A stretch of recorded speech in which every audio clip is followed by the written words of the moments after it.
warahmatullahi wabarakatuh. Waalaikumsalam warahmatullahi wabarakatuh.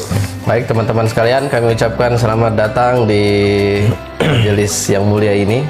Ya, dalam rangka season sharing tentang Tibun Nabawi yang baru saja ada upgrading dari pusat, ya, yang dari kita Sulteng diwakili oleh Bapak Sugiyarso Sanan yang hari ini akan berbagi cerita, berbagi pengalaman, ilmu tentang bagaimana dunia pembekaman hari ini yang dinaungi oleh Perkumpulan Bekam Indonesia. Dan di sini rata-rata teman yang hadir di perkumpulan ini, insya Allah di tahun depan akan mengikuti ujian standarisasi. Amin.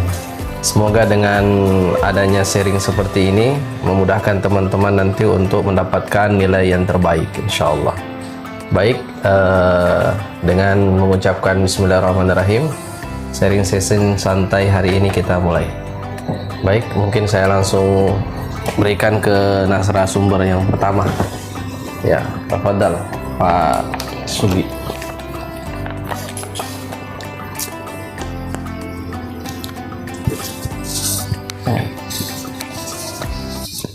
Ya, kan ini atas. Ya, alhamdulillah. Assalamualaikum warahmatullahi wabarakatuh. Waalaikumsalam warahmatullahi wabarakatuh. Alhamdulillah kita jumpa hari ini.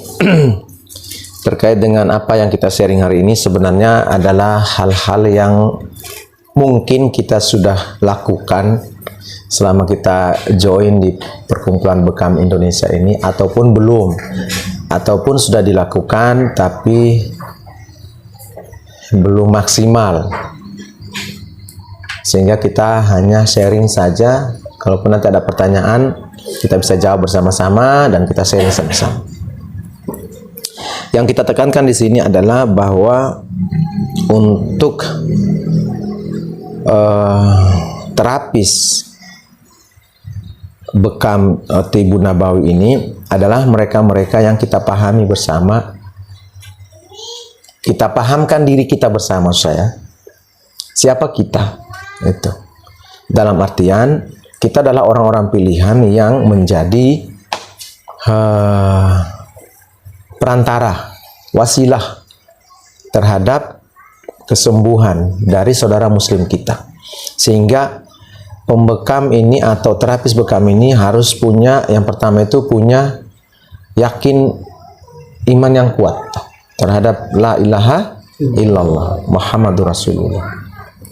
Nah, yakin itu meyakini sebenar-benarnya bahwa tiada berhak disembah selain Allah, dialah sumber segala sesuatu, baik berupa penyakit maupun penyembuhannya.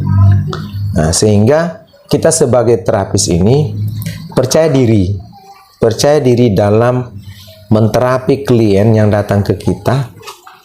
Tapi kita jangan menafikan Allah, ya, jangan menafikan Allah. Menafikan Allah di sini kita sertakan, begitu kita lihat klien datang, kita sertakan Allah di situ, bahwa orang ini datang, Allah yang menggerakkan hatinya. Satu.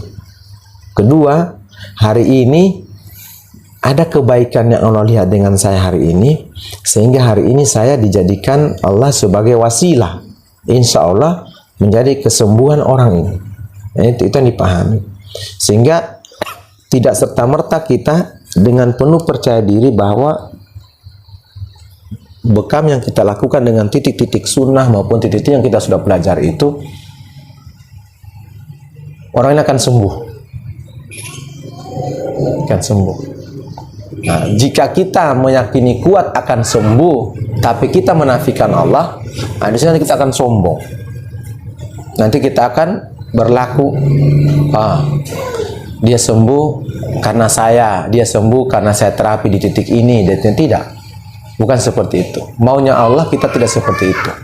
Maunya Allah kita menjadikan diri kita yang sebagai wasilah untuk kesembuhan orang tadi dengan mengikut sertakan Allah dalam setiap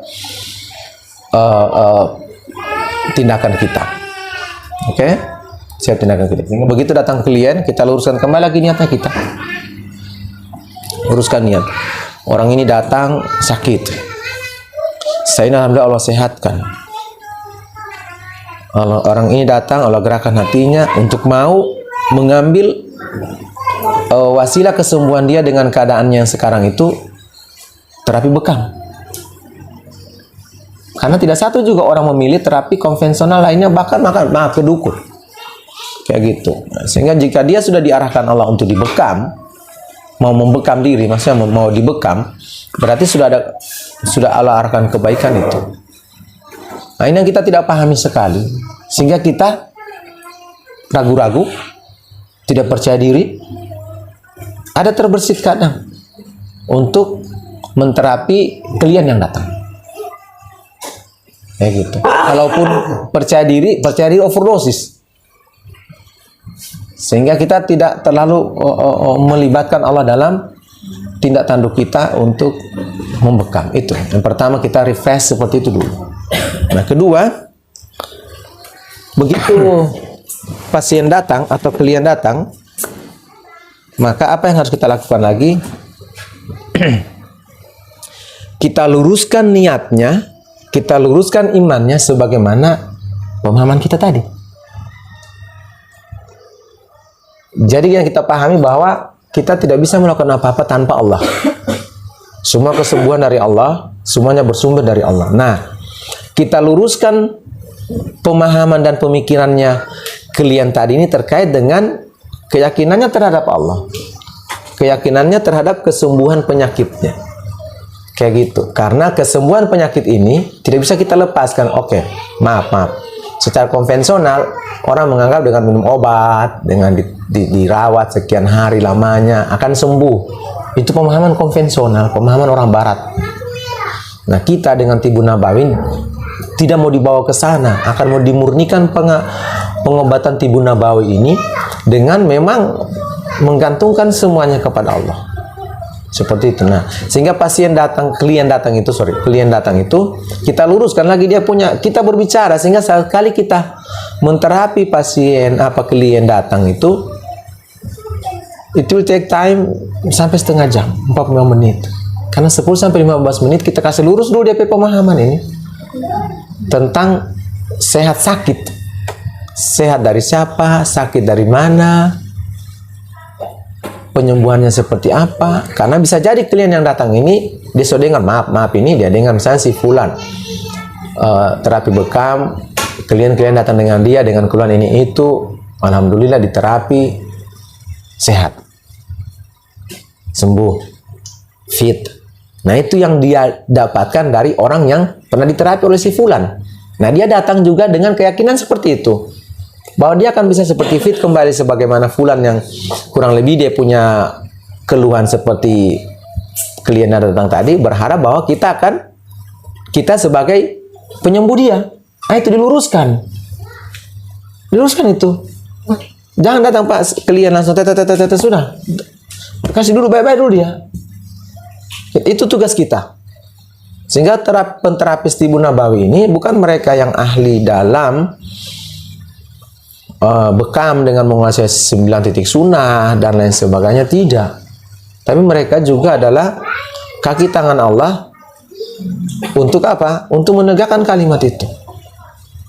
Menegakkan kalimat itu. Sehingga kita luruskan kembali, Pak, Bu, sehat sakit ini datang dari Allah. Seperti itu. Sebagaimana yakinnya kita yang kita pahami dengan bahasanya kita yang sederhana, itu kita pahamkan ke mereka sebelum mereka kita bekam. Terus setelah ia mengiyakan dan dia yakin, kita diagnosa dia. Nah, diagnosa ini kita lihat dia dengan baik telapak tangan. Nah, ternyata kita itu tidak diharapkan nanti pengobatan Tibun Nabawi ini tidak mencampur adukan antara pengobatan konvensional dengan terapi Tibun Nabawi. Tapi kemarin saya sudah diskus dengan Pak Jum dan Pak siapa lagi saya lupa. Itu mereka akan dibawa ke sana lagi mencari untuk bisa bagaimana kita melihat klien yang datang ini, kita melihat dengan kacamata kita Tibun Nabawi. Sehingga kemarin yang saya tawarkan tentang pohon masalah dari orang yang sakit kepala saja, dia paham, saya paham ini Pak Sugi, tapi ini tidak murni Tibun Nabawi. Ini masih ada konvensionalnya. Karena terkait dengan organ. Nah, maunya Tibu Nabawi ini, saya tangkap kemarin itu, kita tidak kaitkan dengan organ. Kita kaitkan dengan abstrak pemahaman seseorang tentang sehat sakitnya. Kayak gitu. Nah, jadi memang agak susah, agak sulit. Tapi pelan-pelan kita mengarah ke sana. Nah,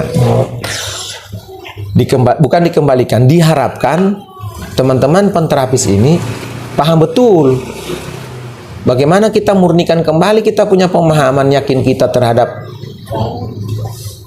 kalimat la ilaha illallah itu.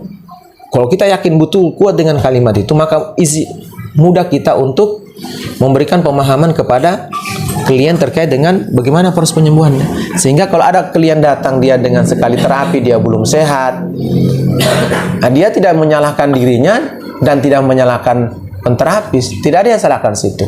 Kalaupun dia akan introspeksi diri, mungkin saya kurang beristighfar, mungkin saya kurang bersedekah, mungkin saya masih ada dendam, mungkin saya masih ada ketersinggungan. Itu ternyata, itu semua itu secara Tibu Nabawi itu semua penyebab penyakit. Itu bisa dia agak sinis, so tersinggung. Dengar bahasa kesana, selain pemahaman. Ternyata itu yang bikin orang sakit. Sakit dia. Masuk di perawatan konvensional, periksa organ, tidak ada masalah. Kolesterol normal, asam urat normal, gula darah normal, faal ginjal normal, faal hati normal, pola makan bagus. Kayak apa sakit? Nah, itu yang mau dikorek Tibu Nabawi ini. Ternyata sakitnya dia sakit yang tidak bisa kita deteksi secara pengukuran alat. Nah, kayak gitu. Nah, itu kita. Sehingga kalau mau lebih dalam lagi dengan klien, hari pertama dia datang itu, dia belum bongkar semua. Dia datang berikutnya, kita gali lagi. Kita gali apa? Kita jadi konselor di situ. Sanggupnya kita jadi konselor ini sebagaimana dalamnya pemahaman kita terhadap agama. Sehingga kita ini diwajibkan cari agama, cari ilmu tentang agama ini. Sehingga kita akan masuk ke sana. Kalaupun belum bisa, ya kita gabungkan dengan konvensional. Kita pelan-pelan akan mengarah ke sana. Jadi, kalau memang kita akan menjadi terapis bekam profesional 5-10 tahun ke depan, kita tidak bisa menafikan, kita harus belajar betul. Belajar secara kontinu terkait dengan bagaimana mendiagnosa klien secara Tibu Nabawi dan memberikan keyakinan pemahaman yang tepat tentang proses sehat sakit. Kayak gitu. Banyak orang, beberapa juga klien datang dengan saya, sehat saya ini Pak Sugi, begini, tapi kenapa saya sakit ya? Kayak gitu. Ya ternyata jiwanya yang sakit. Jiwanya yang sakit. Nah itu. Kedua, ketiga, keempat, jangan berputus asa. Kita beritahukan kepada klien, jika mereka diterapi 2 kali, belum total sembuhnya. Mungkin ada nampak keputusasaan di wajahnya dia. Nah kita kembali lagi, refreshkan lagi dia. Pak, Bu, masih ingat tentang yang saya bilang kemarin? Proses sehat sakit siapa yang menyembuhkan? Ya gitu. Semakin kuat kita punya yakin bahwa yang menyembuhkan Allah, semakin senang Allah. Semakin senang Allah dengan kita sembuh karena keyakinan kita terhadap dia, semakin cepat kita akan sembuh. Seperti itu. Nah, jadi dia introspeksi diri lagi. Bahwa kenapa dia lambat proses kesembuhannya ini? Berarti mungkin dia masih belum terlalu intens istighfarnya, sedekahnya, belum terlalu dia melembutkan hatinya, belum terlalu, masih gitu. Jadi kita gali dia untuk introspeksi dirinya. Seperti itu. Sehingga bukan hanya kita terapi bekam dan lain sebagainya, orang tidak. Setelah dia sembuh, misalnya 3-4 kali kita terapi, total, bukan total dalam artian ada perubahan signifikan terhadap keadaannya. Nah, bagaimana kita terapis bekam? Bangga? Istighfar kita banyak-banyak. Istighfar kita banyak. Astagfirullahaladzim. Apa yang kita ungkapkan, Ibu, Pak, alhamdulillah Bapak sudah sehat. Saya juga bersyukur saya menjadi wasilah perantara Bapak atau Ibu menjadi sehat seperti sedia kala. Kita sama-sama banyak istighfar, Ibu. Saya juga istighfar banyak-banyak, Pak. Kami juga banyak-banyak istighfar. Tetap pertahankan amalan-amalan yang kemarin. Kurangi-kurangi yang kau sudah kami tahu apa yang menjadi penyebab kami sakit. Bila perlu dihilangkan. Seperti itu. Nah, salah satunya apa? Silaturahmi. Ya, gitu. Jadi kita, selain kita menterapi dia dengan kita kita kembalikan dia ke fitrahnya. Fitrahnya kita ini kan harus mengenal Allah. Karena kita sudah kenal Allah di alam roh. Dikembalikan lagi dia. Karena begitu di dunia dia lupa dengan Allah tadi. Karena banyak yang dia lihat di dunia ini. Nah itu kembalikan begitu. Itu ternyata kunci orang mau sehat. Itu. Sehingga ulama-ulama dulu ini dibilang mereka ratusan tahun usianya. 100, 150, 120. Tidak pikun. Masih dia hafal semua itu hadis. Masih dia tahu semua itu hikayatul sahabat. Masih dia tahu semua itu apa namanya ayat-ayat Allah. Masih dia paham. Kenapa? Karena diberi mau dibilang apa dorang, tidak dorang pusing. Mau dipenjara dorang, tetap berdakwah di penjara. Kenapa? Karena bersih dorang hati dan tidak lagi dorang mau pusing. Orang mau bilang apa dorang, orang mau ini ada. Sehingga orang-orang tua dulu, maaf ini hanya dibawakan air kadang. Coba, kan? Ulama-ulama dulu kita yakin imam-imam dulu dibawakan air. Tiupkan air. Hanya wasilah air saja dia. Dibacakan doa, dia tiup. Masuk ruh doa itu dalam air. Diminum. Dan kalian tadi yakin dengan barokahnya ulama ini sembuh. Sembuh. Nah, ternyata ulama-ulama itu dulu dia luruskan kembali juga orang ini sehat dari Allah, sembuh dari Allah, seperti itu. Sholat, kalau sudah sehat. Nah, sehingga begitu kita sudah mau bekam pasien, klien, apa lagi yang kita niatkan dalam hati? Ya Allah, orang ini sakit, klien ini sakit atau tidak nyaman dia dalam keadaan kesehariannya sebelum datang bekam ini, sehingga mungkin mengurangi aktivitas amalannya. Kalau orang sakit ini kan tidak nyaman, bangun malam tidak kuat, kayak begitu, tak lewat tahajudnya, tak lewat witirnya, tak kuat baca Al-Quran, tahu-tahu sudah sakit kepalanya, susah sakit belakangnya, seperti itu. Nah, jadi kita niatkan bahwa begitu dia nanti insya Allah kita terapi ini, dan insya Allah kita menjadi wasilah kesembuhannya, insya Allah dia akan lebih aktif lagi dan lebih giat lagi beramal. Nah, otomatis amalan yang dia bikin ini kita dapat bagian. Kita dapat bagian. Itu yang dipahamkan. Sehingga kita refreshing. Mungkin kita sudah ada itu, cuma kadang lupa-lupa lagi. Lupa.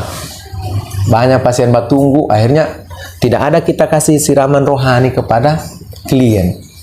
Apalagi klien yang baru datang, yang kita lihat tanda-tandanya, maaf, tiara kuku, nampak jorok. Nah itu, banyak jin dengan orang itu, Ustaz tahu. Kumis tidak dicukur. Kelihatan, orang kan jorok dan sebagainya, itu jin dengan dia, kuku so panjang, dia semua itu bersemayam di seluruh ini. Nah itu yang kita luruskan dengan dia. Kita luruskan. Oke? Nah, terus terkait dengan organ, karena klien-klien yang akan datang dengan kita ini, mereka belum terpapar dengan baik bagaimana pengobatan Tibun Nabawi ini, sehingga mereka mengaitkan kondisi mereka ini dengan keadaan organ vitalnya mereka, jantungnya, fungsi hatinya, pencernaannya, pernapasan, itu dia kaitkan. Dia kaitkan bahwa dengan aktivitas dan lain sebagainya, sehingga dia sakit. Nah, bagaimana kita mengikuti arus pikirnya orang seperti ini, klien datang seperti itu? Kita biarkan dulu dia, biarkan dia bicara dulu, sambil kita gali. Misalnya ini, misalnya dibilang dokter mau suruh pasang cincin karena sudah ada penyumbatan pembuluh darah jantung. Di jantung ada pembuluh darahnya, yang kita pahami. Oh, terus sudah lama begitu Pak, saya ini kan tinggi kolesterol, makan saya tidak teratur. Nah, kita paham makan tidak teratur, berarti memang berlaku hadis dengan dia. Tidak ada bejana yang paling buruk yang diisi manusia kok jadi pepuru. Makan sembarang, tidak ikut pola hidup sehat, kurang makan buah, suka makan berminyak-minyak dan lain sebagainya. Wajar lah. Nah, kita kaitkan ke sana. Kedua, kita kembalikan lagi ke dia. Pun semua itu ada dipicu. Contoh, memang ada api terbakar kayu dengan kayu 3. So terbakar, so ada api di tungku, kayunya 3. Sudah pas nyalanya api itu untuk bagoreng ikan. Kalau kita tambah lagi kayu 3 tadi, kita tambah lagi 3, 6 lagi kayu. Kira-kira kau bayangkan bagaimana besarnya api. Masak ikan tapi tidak masak bagus. Gosong ikan di luar, teh masak di tengah. Karena tidak deep fry dia. Jadi dengan api yang 3, begitu juga ini. Memang sudah sakit dia, tapi ditopang lagi dengan dia punya pemahaman, dengan dia punya keadaan jiwa, tambah sakit dia. DP iri, DP hasad, DP dengki, DP dendam, tambah jadi sakitnya. Itu yang dimaksud. Itu tibu nabawi. Sehingga kita obati jiwanya. Tibu nabawi ini akan mengefek ke organnya. Kalau konvensional kan tidak. Organnya pelan-pelan ke jiwanya. Karena dia so sakit, dia punya asam lambung, lambungnya, dia so pikirnya macam-macam ke arah sana. Nah, yang harus diselesaikan ini dari dia punya asam lambung meningkat ini sampai pikirannya macam-macam sudah. Jadi asam lambungnya ditawarkan. Dikasih bagus kadar asam lambung supaya pikiran tidak macam-macam. Kalau tidak sakit dia ulu hati, dia pikiran dia sehat, tidak macam-macam pikirannya. Tibu nabawi tak balik. Tak balik tibu nabawi. Justru karena kopi stres itu, kopi dendam itu, kopi hasad itu, sehingga organ di tubuhmu itu merespon terhadap kau punya kejiwaan. Akhirnya meningkat asam lambung, lambat peristaltik usus, atau makan cepat, pompa jantung lebih cepat, pola tidur tidak nyaman. Kenapa? Kau pikir-pikir terus, itu bahasanya orang. Akhirnya mau kena bantal. Bagaimana? Bisa sana. Nah, orang yang mau bercerita tadi so enak tidur. Begitu kau tidak bagus istirahatmu, hatimu masih bekerja terus. Metabolisme makanan yang disimpan tadi.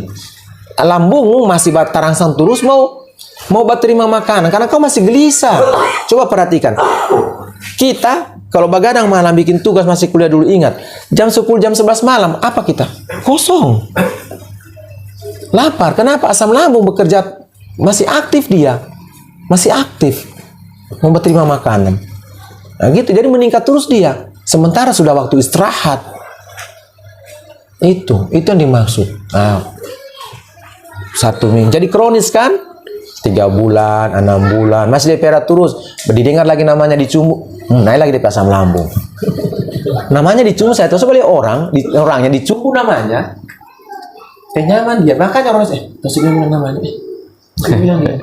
Sebenarnya dibilang terus bilang dia itu adalah salah satu mekanisme coping jiwa dia. Jangan kau korelek kayak gigiku ini.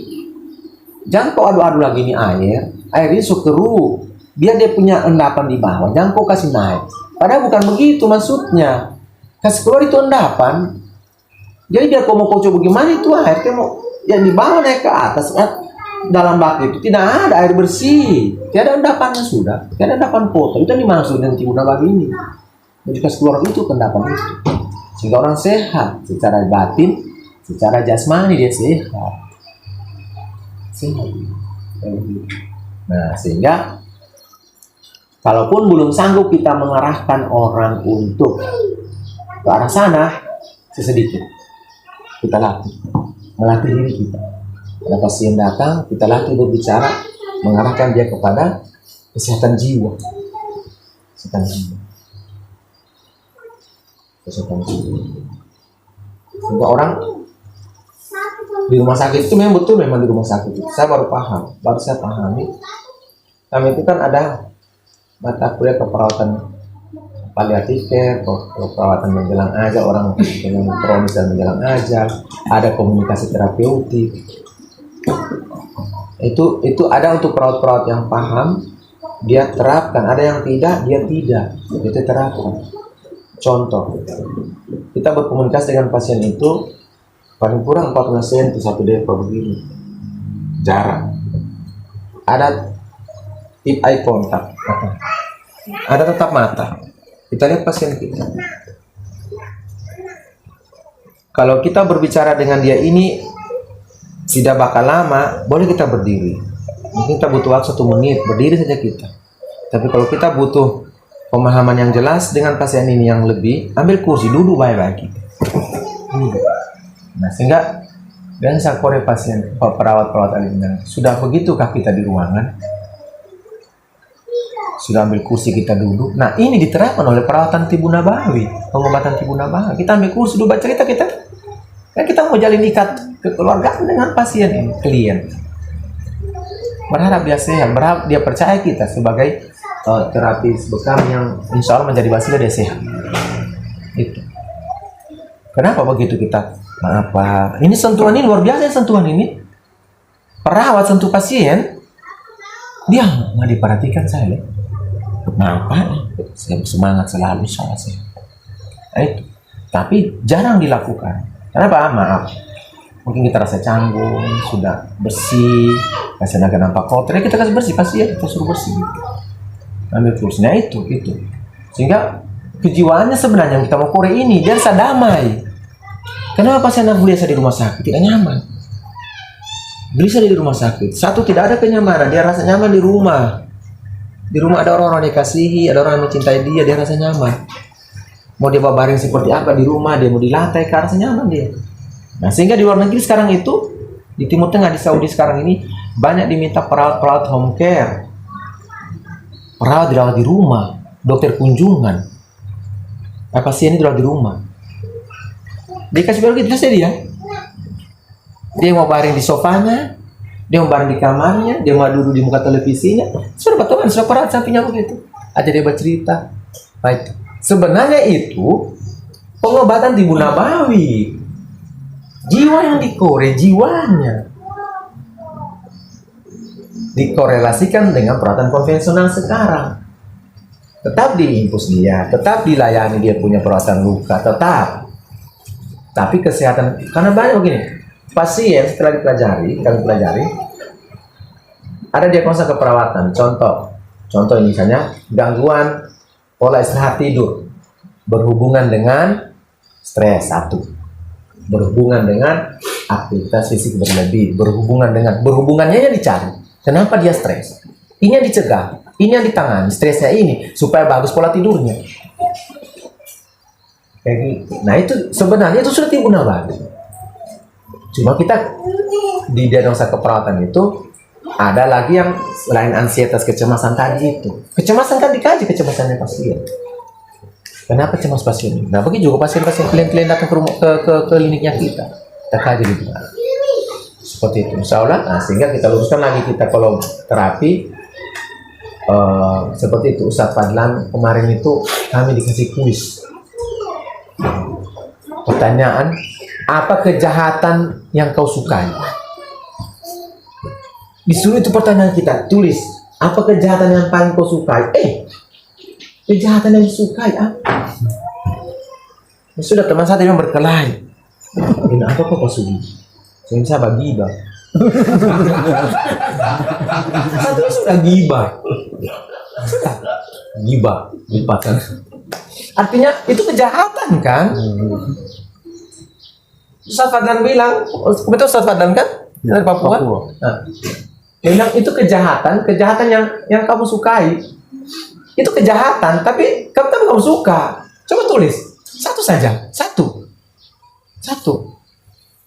Susah apa ya? Yang satu dia terus dia berkelahi. Yang satu dia mencuri. Saya mencuri. jujur dengan diri sendiri kadang. Ya sudah, tulis sudah. Baru dia baca pas ini, Mas Sugi gibah. Iya. Saya masih sering coba ceritakan keburukan saudara saya. Bapak tidak. Bisa sebenarnya itu juga. Pak, berkelahi itu ini dulu memang saya suka ya waktu masih anak-anak, SMA, kuliah. Tapi suatu begini sama sudah tua kita kan masih mau berkelahi lah. Tapi apa kejahatan yang masih sering saya lakukan? Ya begibah ini. Saya juga nanti banyak butuh nanti Bapak tulis itu begibah berkelahi. Tambah lagi Bapak sudah mencuri. Ya begitu. Nah itu. Nah terus apalagi kuis berikutnya? Hal yang paling kita sukai dan tidak mau orang lain tahu. Apa itu? Kita suka dan tidak mau orang lain tahu. Kuis semua kita. Sehingga kita kemarin itu dikembalikan kita ke fitrahnya kita. Kita mengakui memang istilahnya kalau ada bilik dosa kayak orang-orang itu kita mengakui bilik dosa di situ mengakui. Tapi Allah kan tidak mau seperti itu kita. Allah mau kita mengakui dosanya kita itu